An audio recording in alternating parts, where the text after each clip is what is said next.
Hello and welcome back to the Q&A. So as always, if you have any questions or anything like that, you can leave them down in the description. And before we get into answering questions, I just need to say one or two things about various forms of technical bullshit and annoyances. So first things first, I have no idea why, but Open Broadcaster is screwing up my webcam royally, which means that there's a massive audio desync, so I can't do that, which is really a bit of a pain, so that's really annoying.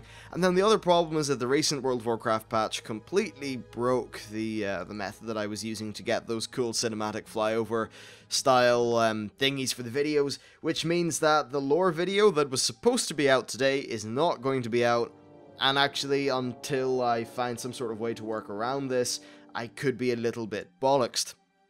Well, I do have one cunning plan. I have yet to see if it works out, and if it does work out, then I'm probably not going to be able to tell you because, yeah, reasons.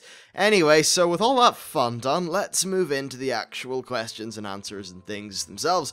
So question number 1 is from Mr. Thomas Awesome, and he says, if they were to add a new profession, what do you think would be added? I'm kind of hoping for a fletching profession to make bows and such. The lack of different bows has always bothered me as a hunter. Not sure what else a Fletcher would make, but maybe some stuff for garrisons. Well, actually, I think it wouldn't be a Fletcher, but it would be more of a woodworker, if it was ever to be a thing. And yeah, I mean, I could see that being fitted in. The only issue is, first of all, you would have to take bows and, well, at least bows, maybe not guns, away from engineers, so that would be kind of annoying for them. And then also, since ammunition is not a thing in the game, they would have to add in the ammunition feature, which would be a bit of an issue, because honestly, it wasn't particularly interesting back in the day, though I still believe that if they had have kept an ammunition system in the game, and then just made it really interesting, like, you know, having different kinds of arrows that have slightly different effects, I think that would have been a really cool flavor thing for hunters. Though I don't think it's going to happen in specific for fletching, which is sad because it could be kind of cool. Still though, for adding new professions, they always need to be extremely careful. There have been a few times when professions have just added needless complexity and hoops to jump through, rather than actually adding interesting gameplay.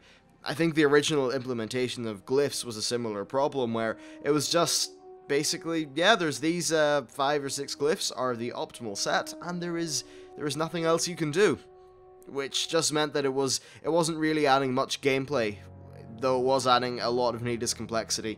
So that was a problem. Of course, they have slightly fixed inscription now because they're putting in more minor glyphs and just kind of like interesting personal choice items, so I think that's definitely a better design.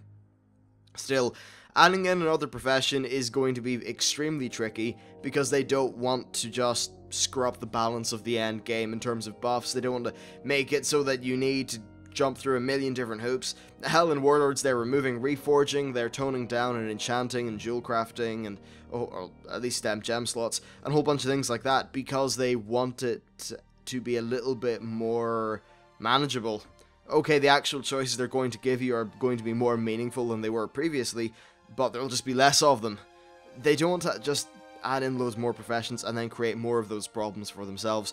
So I don't think that we'll be getting a new profession anytime soon. Okay, so the next question is from Nihilus Aran, who says, what's with the Ethereals? Who are they? Where did they originally come from? Were they always beings of pure energy? Is there any lore to them? Yes, there is, and basically, so they came from a planet called Koresh, and just, you know, far off dark, in the Great Dark, etc., and the planet itself was fine. They originally had a more physical form. We don't know exactly what it is, but eventually, one day, actually I should probably also say their political structure was that they were under different corporations, under trade princes. So that was their kind of thing. And then one day, this guy called Dementius the Destroyer, or something like that, appeared. He was a giant Void Lord, and he started bathing the planet in arcane energy, and that is what caused the Ethereals to lose their form. So now they bind their energy state within those, like the wrappings that you see them wear. So right now they are beings of pure energy, and actually you can get unwrapped Ethereals, which are just these like wispy things. And really, that's the main lore to them. A few of the factions are good, and a few of them are evil in the Burning Crusade. We probably won't see them in Warlords of Draenor, but overall I think they're really interesting, and they're actually one of the most aesthetically, at least to me, it's aesthetically pleasing races in the game. So yeah, that's basically the lowdown on Ethereals. I'd love to see more of them, and I think It would be kind of sad if they ended up just being a Burning Crusade thing, but I think they will end up being just that. Okay, so next question is from Alos de Balos. Yeah, and he says, all the new Warlords of Draenor models are cool, but what about all the low-level weapons and armor that still have old graphics? Nice, new, smooth models together, character models, together with an odd level 34 axe would look really bad. What do I think about it? Well, I think that it's actually a really legitimate problem that you're bringing up here. And it's one that I'm pretty sure that, the Blizzard know that it could be an issue. I remember them saying that they liked the idea of the Draenei and Blood Elf gear in their level 0 or 1 through 15 experiences, in that gear was very much designed for their race, and they really just had 1 or 2 sets or 3 throughout that entire time, but they all made sense and they all looked quite good. So I think that would be the best way to do things, really. So they would just make a bunch of new sets, maybe they make 15 of them, and that will do you through the entire leveling process, or whatever, make, I don't know, just something like that, so that we don't run around in, it's not really the clown gear that's the problem, although I will admit clown gear is a bit of a problem, but it's just the change in fidelity, which would be extremely jarring. And I think absolutely it is a giant, not a giant problem, but definitely a large enough problem. I think that when a lot of people jump into an MMO and they gear up their character, do that kind of thing, and then they notice that their character looks awful, it's going to put them off. So really that would definitely be a bit of a kink in the initial World of Warcraft starting experience. I think that's definitely a problem with, say, Worgen. I think they really just don't look that good. And it's not because they're broken by design or anything, it's just because their current model doesn't seem to interact very well with bits of armor, especially helms. Ugh. So, yeah, they definitely do have a lot of work to do in that regard, but I'm not sure if they'll ever get around to it. Still, if they would just make, an item set for every 10 or 15 levels that was nice, it was cohesive, and it just made sense, then I just think it would overall be a little bit better. Okay, so the next question is, what do I think of the possibility of Zalandar or Kulturas being a part of Warlords of Draenor? Well, okay, look, it's not going to be a part of Warlords of Draenor because they're just completely different lore-wise, but this does bring me on to another point. So Zalandar and Kulturas are both large islands, with Zalandar being the place where all the evil trolls are from, and Kulturas being, I suppose, is it pretty close to Tall Brad? It's where Jaina's father was from. It's an island, human island kingdom, with quite a large navy. At least it was last time we checked in on the place, of course. We haven't really heard much of it in quite a while. But there's a lot of rumours about the N'Zoth and South Seas expansion, and if there was a South Seas expansion, well, Zalandar's an island, Kulturas is an island, and they do like putting trolls into their expansions in some sort of capacity, so I'm pretty sure we'll see the Zalandari again, and it just makes sense for Kulturas to make an entrance then. So I think, yeah, not in Warlords of Draenor, but in one of the subsequent expansions, they will absolutely feature. Okay, so the next question is from Cotter MCG1234, who says, could raids be used for leveling? Like if there was, say, one raid at level 95 or something like that, and perhaps it only had 3 or 4 bosses, and I think that it could have something equivalent to like a Shav, Anger, or Fear, basically just some sort of story-relevant boss at the end.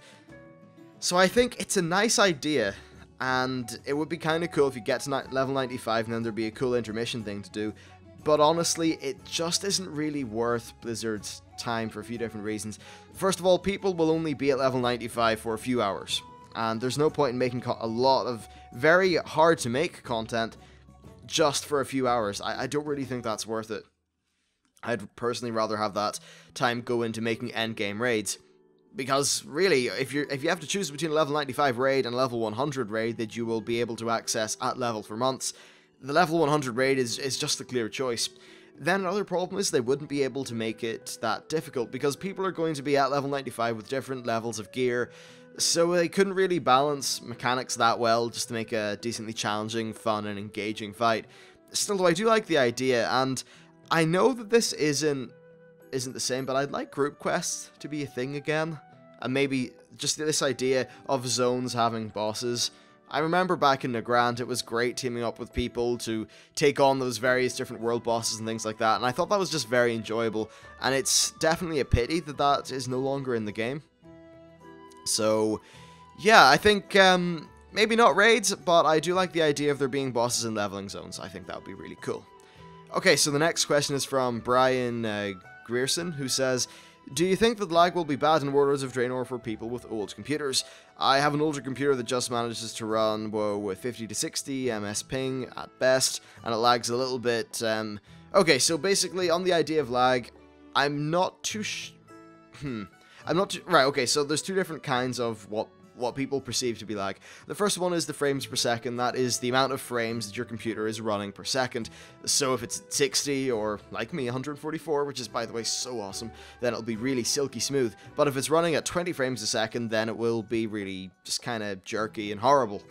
Now, older computers will be more affected by any increases in graphical fidelity, because then the game will be harder to render, so you'll be rendering a more intensive game using the same hardware, meaning you would have a frame rate drop.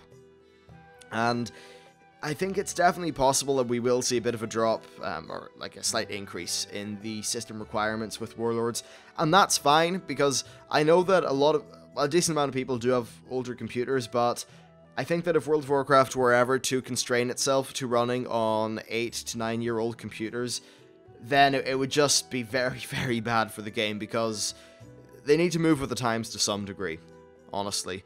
And especially with newer computers and integrated processors and APUs being a little bit better on the graphical front, I think the baseline for graphical capability is definitely increasing as we go on. So, in terms of your frame rate, I think it may drop a little bit if you're on an older computer, as is the norm with a new expansion. As for your latency, though, that's to do with your networking, internet, that kind of thing. Well, I don't really think that Warlords of Draenor would cause any additional latency. I can't see any good reason why, unless their netcode was, for some reason, less efficient or something. So, I think that your actual ping will be fine, but you may see a bit of a decrease in your frames per second. So that's probably what would happen there. And yeah, okay, so finally the last question is from Grafsby807, who says, did they say at BlizzCon that Thrall and Garrosh were actually just going to pop up and say, hey, we're your sons from alternate universes? I don't think that, yeah, I don't think they thought it was just going to be sort of random like that. So yeah, basically his question is, wouldn't it be a bit weird if Garrosh and Thrall went up to Grommash and Druitan and were like, hey guys, so we're your sons. You haven't had us yet, but totally we're your sons. Yeah, that would be really, really damn weird. And I forget the name of the guy.